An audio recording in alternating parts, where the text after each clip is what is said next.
खुशखबर. Bank of Maharashtra घेऊन आले आहे मुदत ठेवींवर आकर्षक व्याजदर. 366 दिवसांसाठी 7.45% व्याजदर, 555 दिवसांसाठी 7.40% आणि 777 दिवसांसाठी 7.25% व्याजदर. तसेच ज्येष्ठ नागरिकांना 0.5% जास्त व्याजदर. मग त्वरा करा आणि आपल्या जवळच्या बँक ऑफ महाराष्ट्राच्या शाखेशी संपर्क साधा. ही योजना मर्यादित कालावधीसाठीच लागू आहे.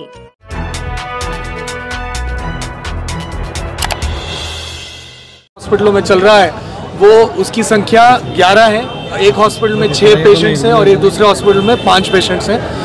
ये जो घटना है शाम के 4:45 के दरमियान है. इसकी इन्फॉर्मेशन सेंट्रल रेलवे की जो कंट्रोल रूम है उनके तरफ से जब हमें प्राप्त हुई, इमीडिएटली 8 एम्बुलेंसेस हमने घटनास्थल पे भेजी. ये जो घटनास्थल है ये ग्रामीण भाग में 2 रेलवे स्टेशन और 2 गाँव के बीच का एक इलाका है. वहाँ की ये घटना है.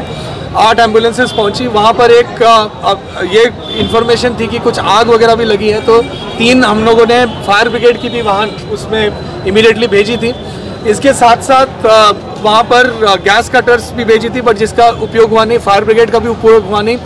और हमारे जो अधिकारी हैं वो जो स्थानिक तहसील लेवल के अधिकारी, बिकॉज ये जो घटना स्थल है पाचोरा जो शहर है वहाँ से 15 किलोमीटर के डिस्टेंस पर है, वहाँ उसकी दूरी पर है. तो वहाँ पे हमारे जो सब डिविजनल मैजिस्ट्रेट हैं, तहसीलदार हैं और मेडिकल्स की टीम है, पुलिस की टीम है, वो सारे लोग घटनास्थल पे बिल्कुल 15 मिनट 10 मिनट के अंदर ये पहुँचे थे. एम्बुलेंस अबाउट 9 मिनट के अंदर पहली एम्बुलेंस पहुँची थी और इमीडिएटली उनको मतलब आइडेंटिफाई करके जो लोग जीवित हैं उनको इमीडिएटली मेडिकल रिलीफ जगह पर मेडिकल रिलीफ देने की भी काम शुरू की गई. 3 हॉस्पिटल्स जिसमें हमारा ग्रामीण रुग्णालय, एक प्राइवेट हॉस्पिटल और ये गवर्नमेंट मेडिकल कॉलेज, वहाँ को एक्टिवेट किया गया, जिसमें ब्लड के सारे ब्लड उपलब्ध करके ली गई. डॉक्टरों को, सर्जन्स और ऑर्थोपेडिक के डॉक्टरों को इमीडिएटली बुलाया गया. इंडियन मेडिकल एसोसिएशन के जो प्राइवेट डॉक्टर्स हैं उनको भी उनकी सर्विसेज को भी लिया गया और इमीडिएटली सारी इसमें काम की गई. रेलवे विभाग के साथ क्लोज कोऑर्डिनेशन में काम की गई. रेलवे विभाग के दो जो रिलीफ वैन्स हैं उनको मनमाड और भुसावल के तरफ दोनों दिशा से भेजी गई और इमीडिएटली उसमें जो भी रिलीफ रेलवे की तरफ से भी और उनके क्लोज कोऑर्डिनेशन में हमने किया.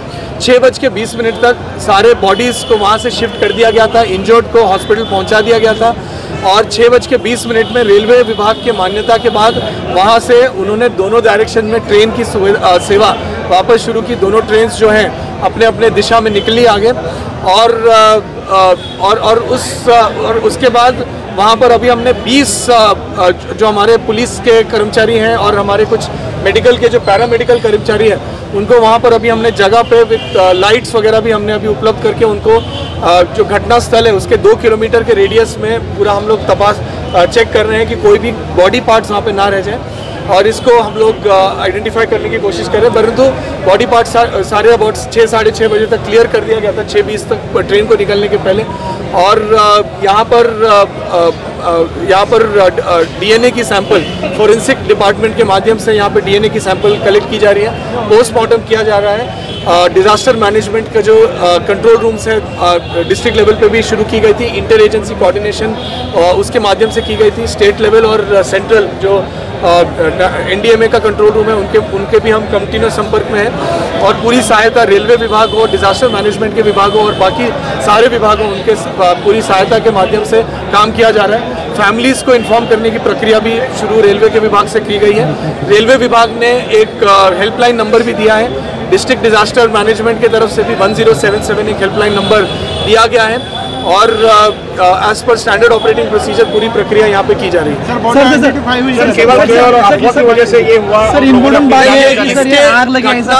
घटना का जो घटनाक्रम जो है उसकी जो तपासनी है उसके बारे में जो बातें हैं वो रेलवे विभाग करेगी. इसकी जो एफआईआर करने की जो प्रक्रिया एक्सीडेंटल डेथ की जो गवर्नमेंट रेलवे पुलिस कर रही है वो एफआईआर अभी कुछ देर में वो कंप्लीट हो जाएगा. उसके बाद उस पर जांच वगैरह रेलवे विभाग के माध्यम से की जाएगी, उनके जो रेलवे एक्सीडेंट और उनकी जो टीम है. परंतु ये जो हमारा पूरा फोकस लास्ट जो 3-4 घंटे से आप भी देख रहे हैं, हम लोगों का पूरा फोकस इस पे ही था कि हमको इमीडिएट रिलीफ देना है, रिस्पांस फास्ट होनी चाहिए, गोल्डन आवर वेस्ट नहीं होनी चाहिए, एंड रिमोट एरिया होने के बावजूद जल्दी से जल्दी कोई भी इंजर्ड को